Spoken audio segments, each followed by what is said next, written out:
Okay. Obviously proud of my guys.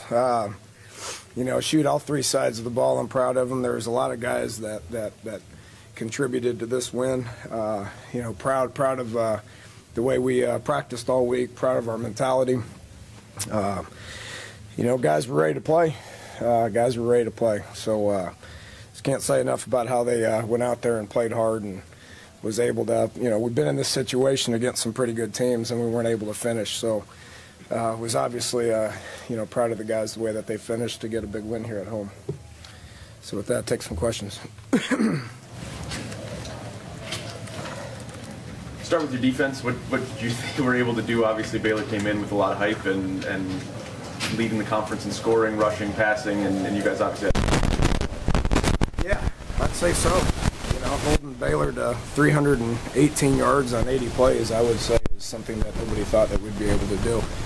We made the decision on Sunday of last week, and I thought Coach Gibson did a great job of executing this decision, but we weren't going to just sit back and let them sit back in the pocket and let them just throw to open space like they did last year. We didn't affect Petty one bit last year,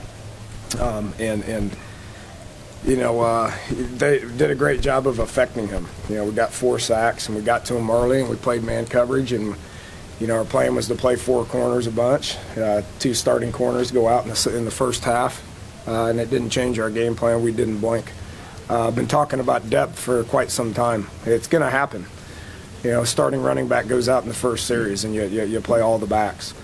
Starting corners go out, and we just keep playing. Tyler Orlowski goes out for a couple series, and Matteo gets in there and just plays. So if you got depth, you got a chance to win these games. If you don't have depth, which, obviously we hadn't had much here for the first couple years in this conference, you're not able to win if you can't replace people that can go in there and play. So, defensively, yes, it was awesome. It was great the way that they played, and they pressured and executed the game plan, and it was great on third down again. And we didn't give up huge plays. There was 1 or 2, but didn't give up big plays as well. Then offensively, you went vertical early and often. I assume that was part of the game plan. Did you see something in Baylor, or is it just a reflection of the confidence you have? Well, it's both. It's both. I mean, we have confidence in Mario and Kevin going vertically, and if you don't have receivers that go vertically, it makes it hard.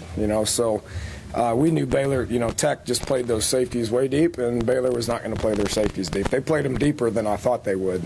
I thought that they would zero blitz half the time, and I thought the other time their safeties would be down to help with the run game. It's just who they are and what they do. So we were going to take shots. When we had opportunities, we need to be able to capitalize on them. We're getting better at that. We're still not where we need to be, but we're getting better at that. Seeing one receiver draw as many pass interference penalties as Kevin did today?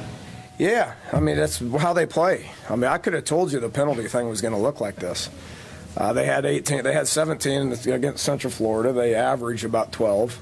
It's how they play, and we knew we were going to do the same thing. We weren't going to be intimidated. We were going to play. We were going to be physical.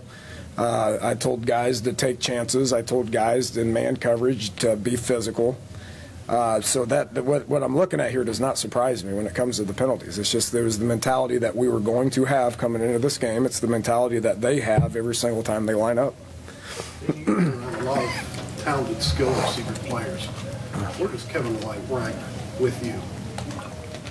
He's doing what some of the best ones that I've seen. I thought Goodley was a great player. I thought he was a great player. I think Kevin has improved to the point where he's in that discussion now. Over 1,000 yards in 7 games. He's on pace for statistically to do what Crabtree and Blackman and Stedman did. And again, he keeps getting better. He keeps getting better, and I think his best football is ahead of him.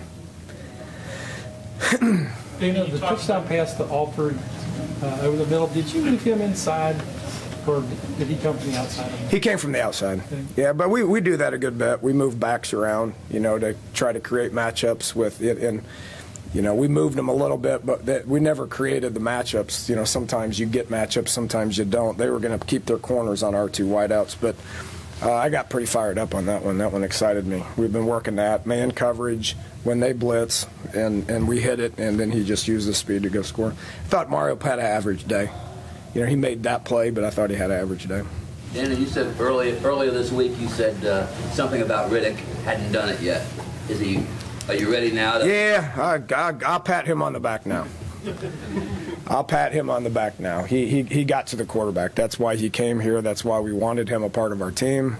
He again continues to get better. It's the same discussion. It's just hard for those guys to. Charles Sims was a rare talent that adjusted quickly. First-year players, it takes time. Kevin White, it took a whole year. You know, Mario, he was spotty. You know, Clint was spotty last year. You know, Riddick is getting to the point to where he's settling in and understanding things and doing great. I think he had 2 sacks, which was great. Danny, you talked about your defense, but your run defense in particular, could you address that? Because that's one of the better run teams in the country. You able to stop them. Absolutely it is. It had something to do with how many people we put in there, too. You know, we weren't going to just play way off and you know, when they gashed us on one of those runs on their last possession, we were off because it was 3rd and 18, I believe, or 2nd and 18.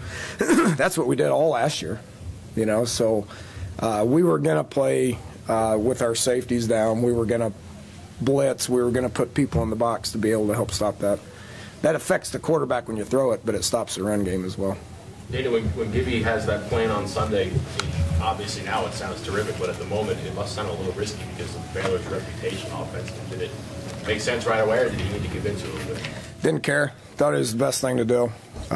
He thought it was the best thing to do. I seconded it. You know, at we started going to it at a halftime against Texas Tech too. You know, a little bit. Made that adjustment at halftime. I thought they put in some things that was great.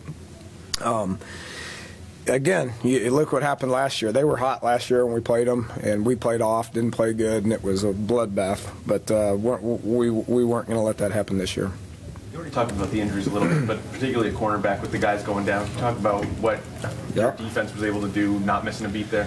Well, Icky continues to be a real solid guy for us. I mean, he's doing some great things, having a great senior year. Ricky Rumpf, I think, deserves a shout out. Went in there and played a ton of snaps. Has not played a bunch. You know, been in the program for 3 years now, and is a capable backup to be able to go in there. I don't know. I would assume that those guys will be back. Darryl had like a rib thing, and Chestnut got his bell rung. But yeah, having guys go in to play at a high level when guys go down is what you have to do if you want to win games in the Big 12. And twice you went back with no punt returner. Well, that's a great question. Just shocker that one came up, right? What were you I don't know. What, you want me to go back there? I mean, Darryl made a bad decision. He's new at it. I mean, you know, went back with Jordan, and one of the reasons we did it was because of the wind. And you know, the first time he didn't even know there wasn't a punt returner back there, and it hung up, and I thought it was a good decision. And then they saw that there was nobody back there, and they quick kicked it. So then we had to pick somebody back there. And Jordan does okay. He does okay. You're just fresh off. You just beat the #4 team in the country. I'm sure you're going to be in the top 25. What does this mean to your program, you think? Well, I mean, we felt like we were pretty good. I mean, we did. I mean, we were disappointed in Oklahoma. We were disappointed in Alabama. We were in that game in the fourth quarter, and we didn't finish, you know, and we didn't feel good about just being in the game. That's what I told them at halftime. We're not in this to finish close again. Let's go out there and win. So, you know, I commend our players for being very motivated this week. Had a great week of practice. I told them this isn't the Super Bowl. The season's not over. You know, enjoy it tonight, but get ready to show back up tomorrow to work because we're playing another ranked team again next week. It's not the Super Bowl, but first top 5 win at home since 2003. Is this one going to stick with you for a while, the scene here? I mean, yeah, if we win next week, you know, I mean, we'll enjoy it tonight. You know, we'll be excited about it. I mean, it's great for our fan base. It's great for our coaching staff. It's great for our university. You know, we will enjoy it.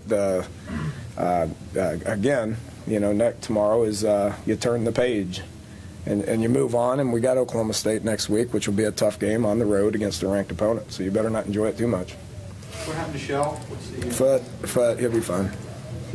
talk about the running? Not to be a broken record here, but the running back situation was a lot like the cornerbacks. Guys came in, and Dreamus in particular, I think, had a pretty good game for you. I mean, your depth there and how that's different from in the past. I mean, we've got 5 guys that can play.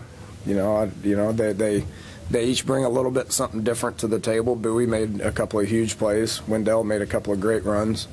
Dreamus came in, and again, I've talked a lot about this. Our team is very unselfish at this point, which needs to be the case if you want to be successful and win. Take a guy like Dreamus, he could have been pouting here for the last few weeks, and Bowie could have been pouting. Those guys have all been the man, and right now they're not, but they're still going to go in there, and they're still an integral part of what we're doing. You've listed just maturity as the reason your team's able to get over rough spots. Yeah. It's obviously about as bad as you can start a game. Yeah, it's pretty bad. It's pretty bad, but nobody panicked on it. I mean, we got guys that have been in these games. A lot of these guys on defense that were making plays like Carl and KJ and Icky and Kyle Rose and Quit and Wes were all a part of this a couple years ago when we were all playing these guys as true freshmen and gave up 63 against them. Everybody forgets that we gave up 63 when we scored 70, but and I did say that both defenses are better, and I think after the game you can tell that both defenses are better. Okay, thanks, Coach. Thank you, guys.